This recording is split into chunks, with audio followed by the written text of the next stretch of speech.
Hello friends, welcome to my channel study centre. आज हम British प्रशासनिक नीति देखेंगे। इसमें क्या देखेंगे कि इसमें पहला हम क्या पढ़ेंगे, सिविल सेवा के बारे में देखेंगे। फिर हम पढ़ेंगे क्या, पुलिस सेवा के बारे में, फिर सैन्य व्यवस्था के बारे में, और फिर न्यायिक सेवा के बारे में। तो इसमें सिविल सेवा के बारे में देखते हैं। इसका पृष्ठभूमि, बंगाल पर ब्रिटिश नियंत्रण के साथ ही अन्य भारतीय क्षेत्रों पर भी ब्रिटिश का शासन का विस्तार हुआ। अतः पर्याप्त नियंत्रण व औपनिवेशिक हितों की पूर्ति के लिए एक सुदृढ़ प्रशासन की जरूरत थी। वस्तुतः क्या होगा कि भारतीय राजस्व की सुगमता से प्राप्त करने के लिए एक प्रशासनिक संरचना का निर्माण किया, और विदेशी होने के वजह से अंग्रेज भारतीय जनता से लगाव या स्नेह की प्राप्ति की अपेक्षा नहीं रख सकते थे। अतः भारत में नियंत्रण के लिए एक जन समर्थन के बजाय शक्ति का सहारा दिया गया। इसी क्रम में क्या हुआ, प्रशासनिक संरचना का निर्माण हुआ। इसमें क्या हुआ कि मतलब क्योंकि अंग्रेज विदेशी थे, तो वो किसी भारतीय के ऊपर वो विश्वास करके मतलब सत्ता को छोड़ नहीं सकते थे। इसलिए क्या कि उन्होंने एक शक्ति का प्रयोग करके एक शक्ति का प्रयोग करके उन्होंने एक नया पद का सृजन किया, जो प्रशासनिक संरचना का निर्माण किया। अब इसमें क्या है, आपका कानून व्यवस्था की स्थापना कर शासन एवं साम्राज्य के अस्थायी रूप से प्रदान करना, जिससे ब्रिटिश आर्थिक हितों की पूरा किया जा सके। ठीक है। अब इसमें देखेंगे क्या कि सिविल सेवा का विकास कैसे हुआ, ये मतलब इसका इस पद का सृजन कैसे हुआ वो देखेंगे। इसमें क्या, वॉरेन हास्टिंग ने जब द्वैध शासन समाप्त कर प्रत्यक्ष रूप से कंपनी के हाथ में लिया, तो कंपनी के व्यापारी कर्मचारी के रूप में प्रशासन की देखरेख कर रहे थे। कब हुआ, जब वॉरेन हास्टिंग आए सत्ता में, तो उन्होंने क्या किया, द्वैध शासन को बंद कर दिया, समाप्त कर दिया। समाप्त करने के बाद जो भी कंपनी के व्यापारी थे, उनको क्या काम करना पड़ा, उनको एज ए कर्मचारी के रूप में देखरेख करना पड़ा प्रशासन की। तो वो क्या करते थे कि कंपनी के एक कर्मचारी निजी व्यापारिक लाभ के लिए प्रशासन की अवहेलना भी करते थे। वो क्या करते थे, अपना फायदे के लिए वो क्या करते थे, कंपनी का जो भी रूल्स रेगुलेशन था उसको फॉलो नहीं करते थे। और अतः कॉर्नवालिस ने कंपनी के शासन को चलाने के लिए पूर्णकालिक वर्ग का सृजन किया, और कंपनी के कर्मचारियों पर निजी व्यापार का प्रतिबंध लगाया। तो कॉर्नवालिस ने क्या किया, जब वो कॉर्नवालिस ने देख लिया कि मतलब लोग क्या कर रहे हैं, उनका जो व्यापारी है, वो कर्मचारी है, वो क्या कर रहा है, अपने निजी फायदे के लिए क्या कर रहा है, कंपनी का रूल रेगुलेशन को फॉलो नहीं कर रहा है। तो इसने क्या किया कि उसने निजी व्यापार को प्रतिबंध लगा दिया। नेक्स्ट, कॉर्नवालिस ने महसूस किया कि कंपनी के कर्मचारी तब तक ईमानदारी से कार्य नहीं करेंगे जब तक उन्हें पर्याप्त वैधानिक सुविधाएं न मिल जाए। अतः कॉर्नवालिस ने एक सिविल सेवा का गठन किया, और जिले के कलेक्टर का वेतन 1500 रुपये मासिक निश्चित किया गया। कॉर्नवालिस ने क्या सोचा कि अगर जब तक उनको सही वेतन नहीं मिलेगा, तो तब तक वो कर्मचारी क्या करेंगे, ईमानदारी से काम नहीं करेंगे। इसलिए उन्होंने क्या किया गया, इसलिए कॉर्नवालिस ने एक मतलब सिविल सेवा पद का सृजन किया, और उसका जो मासिक वेतन है दिया गया कितना, 1500 रुपया। अतः क्या किया गया, काम में प्रोत्साहित करने के लिए जो भी वो जिले से राजस्व वसूल करेंगे, उसका 1% कमीशन भी दिया जाएगा। ऐसा कॉर्नवालिस ने ऐसा क्या किया, ऐसा मतलब उन्होंने प्रोत्साहित करने के लिए ऐसा उन्होंने एक मतलब ड्राफ्ट तैयार किया, और ऐसा एक नियम लेकर आए हैं। नेक्स्ट, कॉर्नवालिस ने भ्रष्टाचार को रोकने के लिए क्या कदम उठाए। तो सबसे पहला क्या किया, उन्होंने क्या किया, वेतन में वृद्धि किया। दूसरा क्या किया, कर्मचारियों के निजी व्यापार के ऊपर पूर्ण प्रतिबंध लगाए। तीसरा क्या किया कि अधिकारियों द्वारा उपहार आदि लेने पर पूर्ण प्रतिबंध लगाए। नेक्स्ट, चौथा, वरिष्ठता के आधार पर तरक्की दिए जाने का प्रावधान किए। ठीक है, ये 4 पॉइंट था। उन्होंने क्या किया, भ्रष्टाचार को रोकने के लिए ये कदम उठाए, किसने, कॉर्नवालिस ने। नेक्स्ट, कॉर्नवालिस के समय ही सिविल सेवा में भारतीयों का प्रवेश हतोत्साहित करने वाला रहा। वह प्रत्येक भारतीय को भ्रष्ट मानता था, अतः उसने सिविल सेवा को यूरोपीयकरण किया। कॉर्नवालिस क्या किया कि मतलब जब तक कॉर्नवालिस रहे तब तक भारतीय लोगों को उन्होंने प्रवेश करने का अनुमति नहीं दिया। इसलिए जो भी सिविल सेवा में आते थे वो पहले यूरोप के लोग ही रहते थे।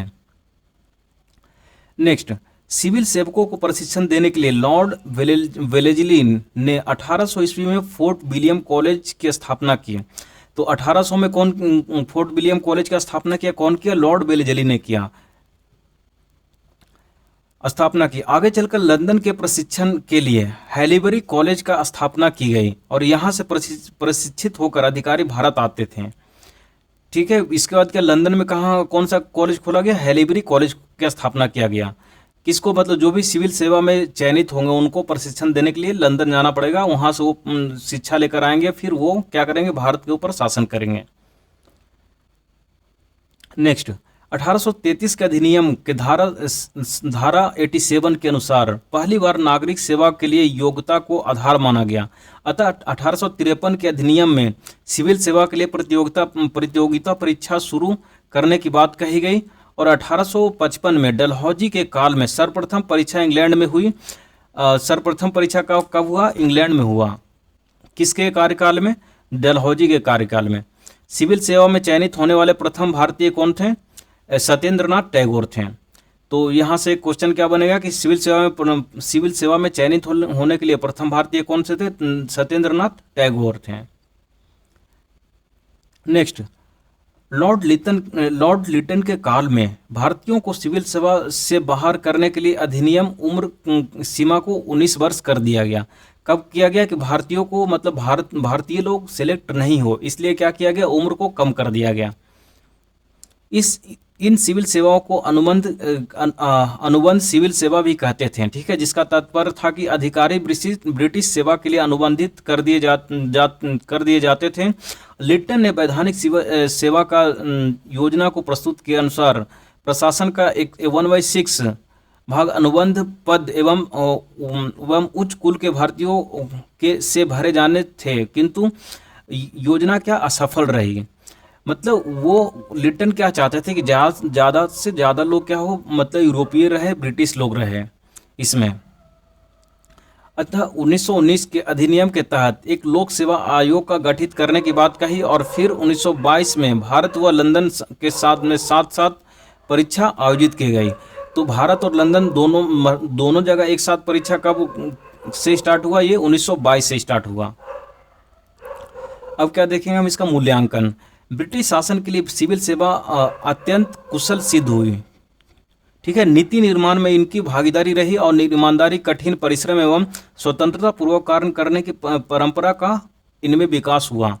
अपने ही गुणों के कारण औपनिवेशिक काल में इसने ब्रिटिश हितों को पूरा किया और इसी संदर्भ में सिविल सेवा को ब्रिटिश साम्राज्य का इस्पाती ढांचा कहा गया। आज यही सिविल सेवा अपने परिवर्तित रूप के साथ लोक सेवा के रूप में एक लोक कल्याणकारी अवधारणा को व्यवहारिक रूप में लागू कर रही है। तो ये क्या हुआ कि ये मतलब एक अच्छा साबित हुआ। जो भी उन लोगों ने विचार किया था, जो भी सोचा था कि सिविल सेवा का एक पद सृजन करेंगे, तो ये उनके लिए अच्छा साबित हुआ। और यही सिविल सेवा भी राइट नो अभी क्या चल रहा है? यूपीएससी चल रहा है, उसी समय का गठन किया हुआ है। नेक्स्ट देखेंगे क्या? पुलिस सेवा।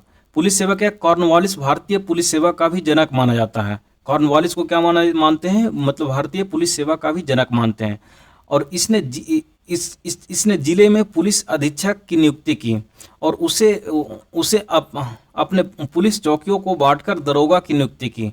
मतलब कॉर्नवालिस को क्या भारतीय पुलिस सेवा का जनक माना जाता है। इसने क्या किया कि पुलिस अधीक्षक की नियुक्ति किया जिले में और उसमें और भी मतलब उसको पद को छोटा कर उसमें दरोगा का भी नियुक्ति की।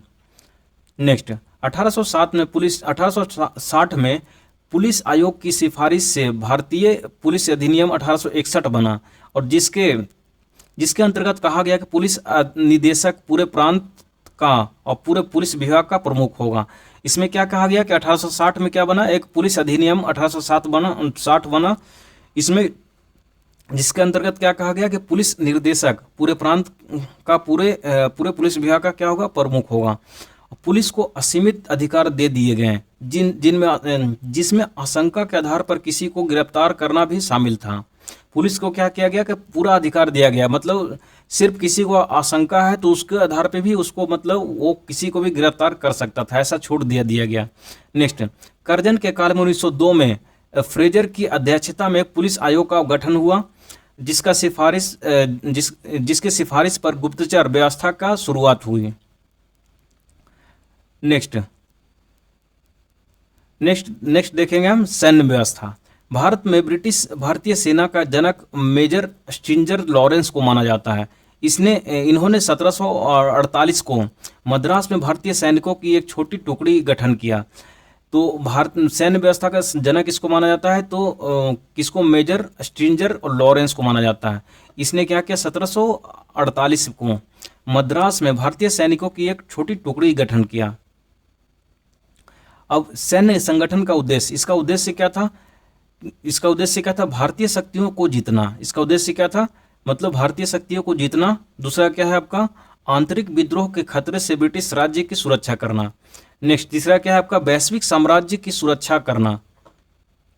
इसका स्वरूप, सैन्य व्यवस्था में नस्लवादी भेदभाव कायम था, अतः भारतीयों को निम्न वैधानिक सुविधाएं दी जाती थी और उन्हें सूबेदार से उच्च पद नहीं दिया जाता था। अतः भारतीय सैनिकों का असंतोष पैदा हुआ।